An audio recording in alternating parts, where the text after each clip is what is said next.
Walt Whitman, writer, journalist, poet, and nurse? While most Americans know Whitman for his poetry, very few are aware of the fact that he served as a nurse during the country's most bloody conflict, the Civil War. It all started before the war in the 1850s, when Whitman would frequently visit New York Hospital, then known as Broadway Hospital. Due to his fascination with travel and working-class America, Whitman befriended many who worked for the transportation industry, especially ferry boat workers and stage drivers. These were dangerous occupations in the 1850s, and many of Whitman's friends would end up in the hospital because of work-related injuries. While he was visiting them there, he also encountered many soldiers who were injured in the war.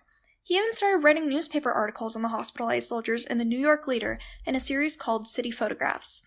However, those soldiers' casualties were mere child's play compared to the soldiers straight off the battlefield Whitman would encounter in Washington. One day in December 1962, Whitman and his mother saw the name G.W. Whitmore listed in the casualties from Fredericksburg. Fearing that it was a garbled version of his brother's name, George Washington Whitman, Walt jumped on the train and headed straight to Virginia to find George.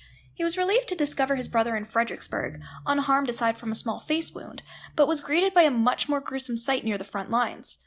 In a town called Falmouth, not too far from Fredericksburg, was a manor called the Lacey House that was functioning as a field hospital.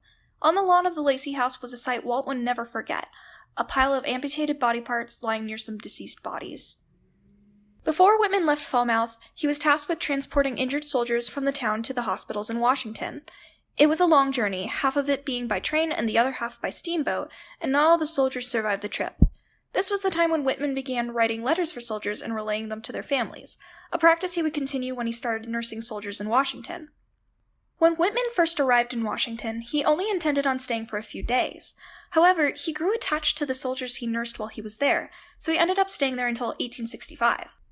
Some examples of Civil War soldiers he grew especially close to while in Washington include Lewis Kirk Brown, William Hugh McFarland, Oscar H. Cunningham, and Erastus Haskell. Whitman didn't act as a nurse in our modern understanding of the term, meaning that he didn't have any medical experience and wasn't treating any of the soldiers' physical injuries. Instead, he served as a companion, reading to the soldiers, playing games with them, giving them sweets, writing letters for their families, and giving them emotional support. He would keep in touch with some of these soldiers for years through letter correspondences, which showcased how the good-grade poet endeared himself in the young soldiers' hearts. Whitman returned to Brooklyn in 1865, but didn't stop his hospital visits then. He continued to visit hospitals in the New York area, as he did before he left 3 years prior.